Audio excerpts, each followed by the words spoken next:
জান্নাতের সুসংবাদ প্রাপ্ত সাহাবী জুবাইর ইবনুল আওয়াম একজন ব্যবসায়ী ছিলেন। জীবনের শেষ মুহূর্তে পুত্র আবদুল্লাহকে ডেকে বললেন, আমি তো চলে যাচ্ছি, আমার ঋণগুলো পরিশোধ করে দিও। আবদুল্লাহ অবাক হয়ে বললেন, আমি কিভাবে ঋণ পরিশোধ করব?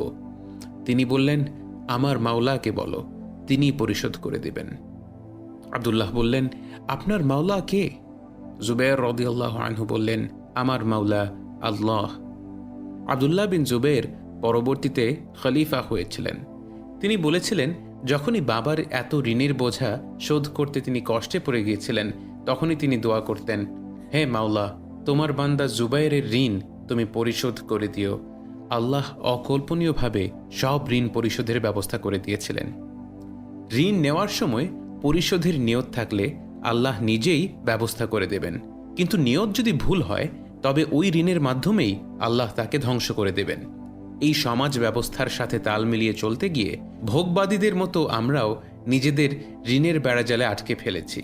বিলাসী জীবনযাপনের উদ্দেশ্যে সমাজে নিজের অবস্থান উন্নত করতে প্রতি মুহূর্তে আমরা ঋণের দ্বারস্থ হচ্ছি। ঋণ কোনো সহজ বিষয় না। নিতান্ত প্রয়োজন ব্যতীত ঋণ নেওয়া ইসলামে নিন্দনীয় কাজ। এখানে রিবা বা সুদযুক্ত ঋণের কথা বলা হচ্ছে না। নিঃসন্দেহে রিবা যুক্ত ঋণ হারাম, কিন্তু রিবা মুক্ত ঋণও নিতান্ত প্রয়োজন না হলে নেওয়া ঠিক নয়। শরীয়তের পরিভাষায় ঋণ বলতে বোঝায় মাল বা পণ্য অন্যকে প্রদান করা, যেন তার মাধ্যমে সে উপকৃত হয়, অতঃপর দাতাকে সেই মাল কিংবা তার অনুরূপ ফেরত দেওয়া।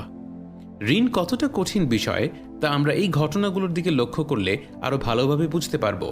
রাসূল সাল্লাল্লাহু আলাইহি ওয়াসাল্লাম এমন সাহাবীদের জানাজাও পড়তেন না যিনি ঋণ রেখে মারা যেতেন।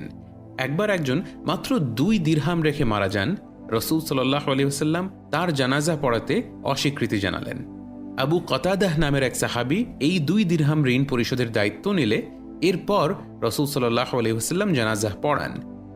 পরের দিন আবু কতাদাহকে দেখে রাসূল সাল্লাল্লাহু আলাইহি ওয়াসাল্লাম জানতে চাইলেন ঋণ পরিশোধ হয়েছে কিনা। আবু কতাদা বললেন, তার মৃত্যু তো মাত্র গতকাল হয়েছে। এর পরের দিনও রাসূল সাল্লাল্লাহু আলাইহি ওয়াসাল্লাম জানতে চাইলে আবু কতাদাহ জানালেন ঋণ পরিশোধ হয়ে গেছে।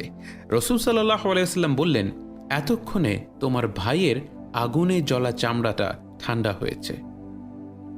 একজন শহীদ যিনি আল্লাহর রাস্তায় নিজের প্রাণ উৎসর্গ করেন, তার মর্যাদা কতটা বেশি আমরা জানি, কিন্তু সেই শহীদের সব গুনাহ মাফ হলেও ঋণের গুনাহ মাফ হবে না। হাদিস থেকে আমরা আরও জানি, শহীদ হয়ে একবার মৃত্যুবরণ করে আবার জীবিত হয়ে আবার শহীদ হয়ে এভাবে 3 বার জীবিত হয়ে শহীদ হলেও আল্লাহ ঋণের বোঝা রাখার গুনাহ মাফ করবেন না। রাসূল সাল্লাল্লাহু আলাইহি ওয়াসাল্লাম বলেছেন, যে 3টি জিনিস থেকে বেঁচে থাকবে সেই জান্নাতে যাবে। তা হলো দম্ভ বা অহংকার, লোক ঠকানো এবং ঋণ। ঋণ পরিশোধ করতেই হবে। আমরা কি ঋণের ভয়াবহতা উপলব্ধি করতে পারি? কতটা নিশ্চিন্তে ফেরত দেওয়ার চিন্তা না করেই মানুষ একের পর এক প্রয়োজনের অতিরিক্ত বিষয়ের জন্যেও ঋণ নিয়েই চলেছে।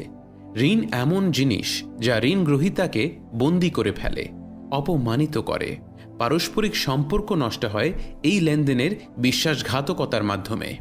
রাসূল সাল্লাল্লাহু আলাইহি ওয়াসাল্লাম ঋণ থেকে বেঁচে থাকার দোয়া সবসময় করতেন।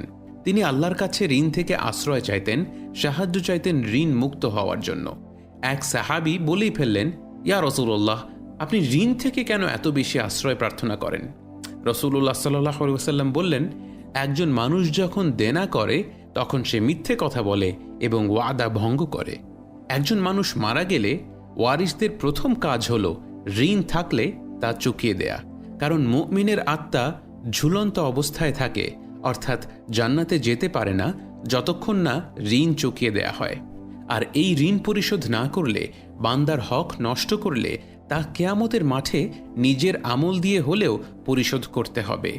তাই রাসূল সাল্লাল্লাহু আলাইহি ওয়াসাল্লাম আমাদের বলেছেন, সময় শেষ হওয়ার আগেই আমরা যেন বান্দার হক মিটিয়ে দেই, সব ধরনের দেনা পাওনা চুকিয়ে নেই। আল্লাহ বলেন, একমাত্র আল্লাহ রব্বুল আলামিন অমুখাপেক্ষী, আমরা আল্লাহর মুখাপেক্ষী, একে অপরের সাহায্য প্রত্যাশী।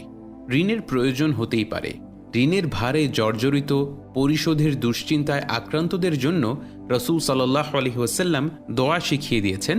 তাই পরিশোধের চেষ্টার পাশাপাশি আমরা দোয়া করব, আল্লাহুম্মা ইন্নী আউযু বিকা মিনাল হাম্মি ওয়াল হাযান ওয়াল আজজি ওয়াল কাসাল ওয়াল বুখলি ওয়াল জুবন ওয়া দালি'আদ দাইন ওয়া গালাবাতির রিজাল। ইসলাম শুধু ঋণ গ্রহীতাকে নিয়েই কথা বলেনি, ঋণদাতাকে নিয়েও কথা বলেছে। আল্লাহ ওই ব্যক্তির সাথে থাকেন যিনি মানুষকে ঋণ দেন, অবশ্যই সেই ঋণ যা উত্তম বা ভালো কাজের উদ্দেশ্যে আল্লাহর সন্তুষ্টি লাভের নিয়তে দেওয়া হয়। যে ব্যক্তি কোনো মুমিনের বিপদ দূর করে, প্রয়োজন পূরণ করে, আল্লাহ তার বিপদ দূর করেন, প্রয়োজন পূরণ করেন। আল্লাহ এমন ব্যক্তিকে সুসংবাদ দেন যেদিন আল্লাহর আরশের ছায়া ব্যতীত আর কোনো ছায়া থাকবে না। সেদিন যে ব্যক্তি ঋণ পরিশোধে অক্ষম ব্যক্তিকে ক্ষমা করে দিয়েছে, সুযোগ দিয়েছে, সে আল্লাহর আরশের আশ্রয়ে থাকবে। আল্লাহ যেন আমাদের প্রত্যেককে প্রয়োজন ব্যতীত ঋণ নেওয়া থেকে বিরত থাকার তৌফিক দেন এবং যারা ঋণগ্রস্ত আছি তাদেরকে ঋণ পরিশোধ করার তৌফিক দেন। আমিন।